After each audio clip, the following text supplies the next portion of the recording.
gochuuf dhabuu kun ani san madaaluu laphee koo. Maaltu deemaa jira sooshaal miidiyaa hawaasaa kanaa guyyoota kana muraasa ajandaa ta'ee kan guyyaa har'aa dubbatamaa jiru waa'ee Siifuu haadha shaneeti jechaadha. Yooyyaa harka fuunii maamiloota kiyya jaalatamuudhaaf kabajamoo nagaa waaqayyo isiniif haa ta'u fayyaa jirtu attamisin nagaa keechanidha alaamanni sa'aa namni jaarsaa jaartiin cilfaa shookaa birra distiin hundi isaaniitu naguma jiru fayyaadha. Maal hojjechaa jirtu nagumaami isinii egaa har'a waa'ee Siifuu haadha shaneetii dubbachuufan xiqqoo dhufe. Siifuu haadha shanee jechuun dubartii cimtuu biyya ormaa keessa teessee ijoollee 4 bakka takkatti qabattee dandeessee guddisaa jirtudha jechaadha. Dubartii garraamii, dubartii fakkeenya dubartoota hundaa taatu jechaadha. Ani mataa koo ofirraa yoo fudhadhee ilaalee mucaa tokko faana biyya namaa kanatti gaafa hojii na hojjechiisuu didanii waa baay'een ta'e waa baay'een cinqame jechaadha. Isheen garuu uummatuma kana qabdii hawaasni kun birmatee fi daa'imman ishee kanaaf cimtuu taatee dhaabattee ijoollee ishee kana faana jiraachuun waan addaati nan dinqisiifadha. Osoo hin dinqisiifanne bira hin darbu dubartii cimtuu jajjabeeffamuu qabduudha. Har'a garuu oduu nama gaddisiisu tokkotu dhagahame. Egaa oduu sun maal inni yoo jettanii abbaan manaa ishee Amiin jechaadha biyya hidhamee erga gara biyyaa galee haadha manaa biraa fuudhee kan jedhamu odeeffannoo wayiinatti gurra ishiillee boossee ijoollee kiyyaa 9 dura naaf sagalee ta'aa turtanii har'a garuu ijoollee koof sagalee naaf ta'a ijoolleen anis waraqaan keenya guutuun maqaa isaarra jirra yoo inni dhufee yookiin aayidiin isaa dhufee hin jedhin biyya kana keessaa bahuu hin dandeenyu jette. Inni gara biyyaa galee maatii isaatiifis nan dawwalaa maatii isaatis namni tokko narraa kaasee ijoolluma kana namni na gaafate hin jiru ijoolleen tun maal nyaatti maal dhugdi si rakkisuu maal uffatu maal keessa jiru jedhee maatima isaa keessaa namni dawwalee na gaafate hin jiru jettee boossee obboleettiin keenya kun karaa sooshaal miidiyaa fuula hawaasaa kanarratti karaa tiktookii ishee guyyaa kaleessa laayifii dhufte jechaadha. Ani kan na ajaa'ibe keessaa ijoolleen baalee jireenyaaf hin taatu ijoolleen baalee bultiidhaaf hin taatu ijoolleen baalee jaalalan beektu ijoolleen baalee surree qaaraa gadi buustee paantii mul'isaa deemu malee akkamitti akka bultii jireenya ofii ooffatan hin beektu gaafa jennu ragaa wajjiin sababa wajjiin jechaadha. Namni sammuunsaa seeraan hojjetu namni isaa fayyaan sammuun isaa fayyaa ta'u nama ijoollee Oromiyaa kutaa 11 keessaa namni ijoollee baaletti heerume akka fayyaan isaa godoloo ta'uu fi akkasumas buqannaa sammuu akka hin qabne sirriitti hubachuu qabdanii dursitanii ijoolleen kana booda heerumuudhaaf yookiin gaa'ela godhachuudhaaf hawwii gootan Oromiyaa kutaa 11 keessaa dhiira warra baaletti akka hin heerumne asumaan isinii dhaama jechaadha. Ijoolleen baalee baay'ee baalageedha. Ijoolleen baay'ee ijoollee gaa'ilaa taatu miti. Ijoolleen baalee ijoollee surree qaaraa bichaa mul'isu. Ijoolleen baalee ilmoo ishee dhaltee bakkee gatuu malee guddisuu hin beektu jechaadha. Kanaafuu dubartoonni keenya wanni isinirraa eegamu amma dhiira baalee akka jaalachuu hin qabne asumaanan isin beeksisaa jechaadha. Dhiirri baalee bultiidhaan ta'u gaafa jennee irraa dudubbannu nyaattus jaalattus jibbitus liqimsi dhugaan hin hadhoofti ijoolleen baalee baalageedha. Baalageedha hoosiniin jedhu ilmoo ofiitiif yaadan qabanii ilmoon koo eessa jira jedhanii hin dhimmamanii. Deebi'ee immoo Siifuu haadha shanee irratti fuudhumme dubartii akkana argateeti mucaasso. Mee irratti fuudhu ilmaan isaatu nu bakkee jirti. Galee biyya abbaa isaatti qabamee galee. Birrii uummanni mallaqaa ijoollee koonaa guuree isaanii fuudhee jette. Isaan biyya galee mana sirreeffatee fuudhee haa fuudhu inni ani fuudhuun saana naarsu ijoollee kana sagalee naa ta'a. Ijoollee kiyya biyya kana keessaa bahuu hin danda'anii aga waraqaan isaa dhufutti jette. Kanaafuu yaa Oromoo dhugaan hima hadhoofti. gixxam godhaa liqimsaa ijoolleen baalee jireenyaan taatu har'as taanaan borus taanaan ani dhugaan dubbadha bakka kanatti irra qabaa irra dibaa hin hojjetu dhugaan ilma waaqati jechaadha. Namni gaa'ila keessatti dubartii akka kanaa jabeessuu hin dandeenye dubartii akkana cimtuu taate inni hidha irraa galee ijoollee afurii miti takkitti nama rakkisti takka daa'ima tokkicha kiyya qabadhee dugdatti hidhadhee hojii arabaa hojjechuun dadhabe. Na jalaa dhukkubsate oo'a dadhabee dhukkubsate nyaata baadhee waan hin hojjedhuuf ramadaana faa keessa waan ani wajjin ta'an hin jiru mucaa tokko faana. Ofii kiyyarra waan beekuuf daa'ima afur qabatanii hojjechuun jiraachuun waan addaati dubartii cimtuu jajjabeeffamuu qabduudha yaa Oromoo dhageessanii yaa warra baalee warra seexanni mataa dhaale gurratti sin calawu gurri keessanii dhagaa ta'e seebii godha ijoolleen baalee bultii keessanii aarsaa ta'a malee dubartiin baddalina har'aa miti kan viidiyoo qullaa gadi dhiisu ijoollee baaleeti. Kan shamarran mataarraa haadhu ijoollee baaleeti kan shamarra reebu ijoollee baaleeti sobaaree nas sobee yaa ijoollee baalee nas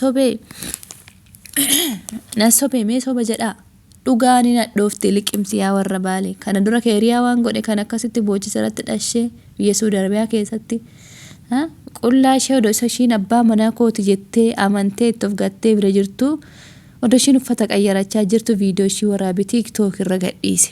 Dhiirummaa miti ilaala inni akkasiisun dhiira of se'a inni gaafa san goota keenya baga goote bagatti cabsite warra jedhantu na ajaa'ibe.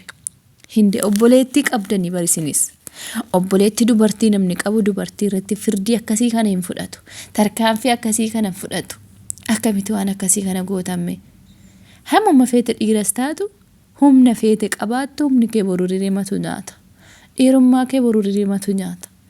Haguma feete taatu allaatti waaqarraa booddee isheen lafaa jedhan mammaaktuun gaafa mammaaku. Hammuma feete dhiira ta'i, hammuma feete rarraafadhuu deemi, hammuma feete qaaraa uffadhuu deemi, hammuma feete firiizii marii deemi. Du'arraan ooltu firdii jalan dabartu garuu keessattuu namni dubartoota miidhe firdii jalan darbu. Maaliifii dubartiin maatii ofii dhiistee waa meeqa dhiistee namoota jaalattu dhiistee hiriyoota ishee ijoollummaa wajjin taphattee guddatte dhiistee obbolaa ishee garaa tiruu haadha ishee keessa wajjin bahan dhiistee sitti of laattee garaa koo kennaa koo qabeenya koo waa hunda koo jettee dabarsitee sitti of kennite garuu ati ishee irratti muudiin taane qabatte ati ishee miite ati isheedhaaf boolla qotte ati isheedhaaf du'a ishee hawwite. Ati badii ishee barbaadde keessattuu nama dubartii daa'ima qabattee mana namaa hojjette ijoollee fa'aa guddifattu dubartii mataatti baattamee deemuu qabdu dubartii kunuunfamuu qabdu miidhaa akkana irratti jechuun odoo isheen kun amma rifatte ishiin garuu maallee miti haa fuudhu ijoollee koo bichaadha sagariinaa ta'a jettu osoo miidhamtee osoo gizee sarrifattee biyya namaatti kiiloo meeqa gadhiistee kuftee gaggabdee ijoolleen afran kun biyya namaatti maal ta'u eenyu qabu. Namni haadha caalaatti aan ijoollee kana qabuuf jira. Innu abbaan dhashee gatee biraa galee namni biraa maalirraa qaba? Mee dhuguma yoo dubbanne ijoolleen baalee gaa'ila godhattee agadhuma wajjin turte jedhaniin agarre biyya namaa kana keessatti baay'ee agarra fuudhanii ebeluu jaartii hiikee ebeluuf ebeluun gargar bahanii ebeluun akkanatti viidiyoo ebeluu gadhiisee kan jedhamu dhageenya yeroo baay'ee kuni garuu waanuma jirudha. Jaalattanis jibbitanis dhugaan inuma hadhoofti kaayaa faaxochee keenya yaa maammadoochee warra baalee liqimsa kana nyaatta jedhe Tsaggaayeen dhugaa kana nyaattu. Akkamitti dubartiirra dhalattanii obbolaa dubartiin qabdaniisin akkamitti wanni akkasii ishee irratti raawwata dhugaa. Isheen jettu malee nunu aarsa. Ana na aarsi akka mataa kootiisitti maaliif ijoollee kana qabattee biyya namaa keessa jirti. Osoo feentii tokko taatee rifattee ijoollee kanarraa duutee isheen achitti. Odoo ishiin duute ijoollee san yaadeera meeshii dhafuu yaadini. Garuu dhiironni keenya akkamitti yaaddu? Dhiirri Oromoo jaalalan beektu keessattuu ijoolleen kutaa Oromiyaa keessa baalee ijoolleen baalee bultiidhaan taatu gaafa jennu sababoota akkanaa kana faana tarreessinaa jechaadha qimamuuchee. Ijoollee baalee hin janajjanina. Bultiidhaan taatu ijoolleen baalee kan toltuu fi surree qaaraa dirattee paantii mul'isaa deemuu surree qaaraa hidhattee paantii mul'isaa deemuu mataa firiizii maruu mataa dhahachuu dubartii fakkaachuu kana beekti. Kanaafuu poolisiin Oromiyaa badhaasa wardii 2018 irraa warra Qilinxootti guure keessaa ijoollee Baalellee osoo Qilinxootti nuuf guure asumaan isa gaafanna jechaadha. Maaliif aadaaf safuu duudhaa uummata keenya cabsanii surree birrii 1,000 gadi buusan jechaadha. Paantii birrii 200 mul'isuudhaaf jecha. Kan Oromiyaa kutaa 11 keessa namni yaga ijoollee Baalee paantii mul'isaa deemu jiraame mee dhuguma hima. Kanaafuu yaa Oromoo, yaa ijoollee kiyya dubartoota, ijoollee shamarranii keessattuu amma ijoolleen Baalee miisenjara keessa kan boru jara. Shamarran keenya kan qullaa isaanii waraabee gadi baasu jara. Kanaafuu shamarran keenya kan miisenjaraan janamaa jirtan ijoollee Baalee jetti. Amma tana mala maladhu Baalee bultiidhaan taatu hin taatu isiniin jedha. Ijoolleen Baalee akka barbaaddu dubartii akka harreetti dhiitu, nama arrabsu, nama xinneessu, kabajaa namarraa fuudhu kana beeku. Jaalattus jibbitus warri Baalee kana liqimsi hojii keessanii kuni. Waan soba hin qabne, waan dhugaa malee, waan irra qaqqabaa hin qabne, waan achi naqabii, waan as naqabii hin qabne, waan itti dabalii, waan na hir'isii hin qabne dhuguma jirtutu kana jechaadha. Kana nyaatta. Kana nyaatta jedhe Tsaggish dhuguma jedhe. Kanaafuu ijoolleen Baalee bultiidhaan taatu. Siifuu haadha Shanee Waaqayyo si haa jajjabeessu. Ijoollee kee irra si haa bushu. Ijoollee keessis rakkoo sana keessaa waan isi haa baasu. Dubartii cimtuudhaati. Dubartii addaati. Dubartii safuu beektuudha. Dubartii duudhaa beektuudha. Eenyumee ijoollee 4 qabatanii miti ijoollee takkaayyuu qabattee nama meeqatu asfaaltii irratti bahee bu'aa ture. Mee amma fakkeenya kee hiriyaa fudhannee isheenis ijoollee Baaleetti kan akkas godhee qullaa ishee gadi baase. Isheen hundaa'ame tokko wajjin rakkatti. Isheen immoo akka biyya isaaniitti miti wanni gaarii ta'e biyya Kaayiroo keessatti firoodoomiidha. Namni nasaannata qaba jechaadha. As biyya kanatti biyya Suudii keessatti garuu dubartiin mirga hin qabdu. Daa'ima baattee bakkee deemu hin dandeessu. Aayidiin qabaatee socho'uu hin dandeessu. Ati aayidii qabaatee fi daa'imni keellee aayidiin qabaatee socho'uu hin dandeessu jechaadha.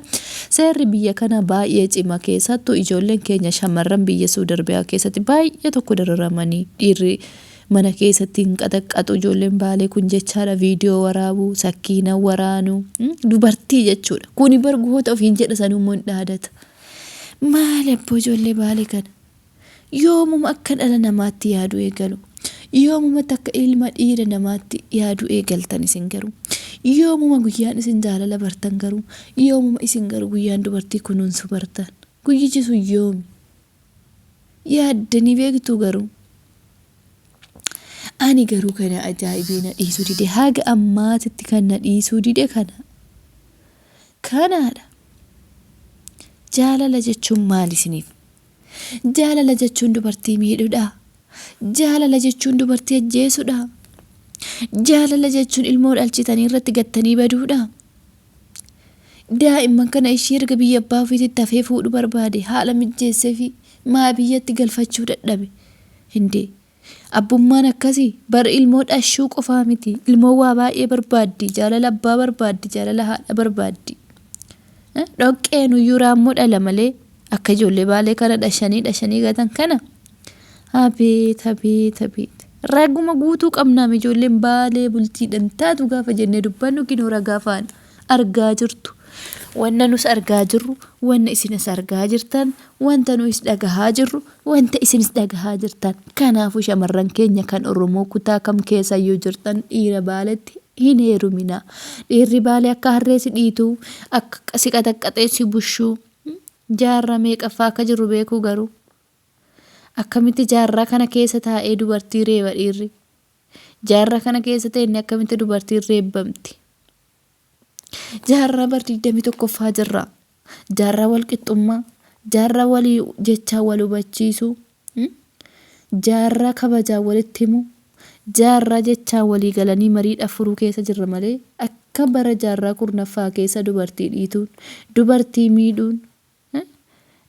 Akkuma mee amma fakkeenya shari'aa musliimatitti illee yoo fudhanne warri musliimotaa dubartii takka gaafa fuudhe abbaan manaa yoo ishii duraa san mana ishee guute qabeenya ishii guute fi ishee kahiisan hin tuqin kan biraa addatti hojjetate itti fuudha jedhu malee odoo isheen kun jirtu odoo isheen kun rakkoo keessa jirtu kan biraa fuudhuun hin eeyyamame mee isinumti nu deebisaa dhugaa ijoolleen ባለጌ ባለጌ እስከ መጨረሻ ባለጌ ናቸው የባለ ልጆች እውነት ለትዳር አትመጥኑም ለዚህ ደግሞ ለዚህ ጀግና እናት ናት ሲፉ የአምስት ልጆች የወለደች በስደት ጀግና ናት የፍቅር እመቤት እሷ ናት እናት እኮ ስለሆነች ለልጆቹ ታስባለች ግን ወንዶች እኮ ድንጋይ ናቸው መቼም ለልጆቻችሁ ለሚስታችሁ ማሰብ አትችሉም በቃ የት ወንድ ዘባል ዶሮ ምን ያስጠላኛል በቃ ወንዶች ድንጋይ ራስ ሁሉም ወንድ እንደዚህ የማርግ ወንድ አይደለም ዲሩማንኬ አከነ ጎቴ ሚቲ ዲሩማንኬ ዱበርቲ ቡችስቴ ሚቲ ዲሩማንኬ ዱበርቲ ሚቲ ከሲፍ ከበጀ ቡልቲ ደንታቱ ጋፈጅን ጆለን ባለ ኪኖቲ ረጋ ላል አስላል ስሪት ከነ ማረጋን ጅር ማለፍ ሲንጀድ ቤታ ilmoo dubartii irratti hirgatanii biyya irraa baqachuun erga guddisuu hin dandeenye erga ilmoo kana boruudhaaf bakkaan gaachuu hin dandeenye waaqayyoo isa badhaasee ijoollee 5 kenneefi tokko gara rabbii deebi'eet 4 guddatteef kino boru ishiidhaaf dabarsu ijoolleen kun guddatanii haadha ishii xooruu danda'an haadha wajji cabe waan ta'eef haadha wajji miidhame waan ta'eef haadha wajji rakkate waan ta'eef abbaan kakinoo gatee kanuma bakkeetti isaan gateera በጣም nama አሳዘን ነጋት ያጆሌ ባሌ መታኛ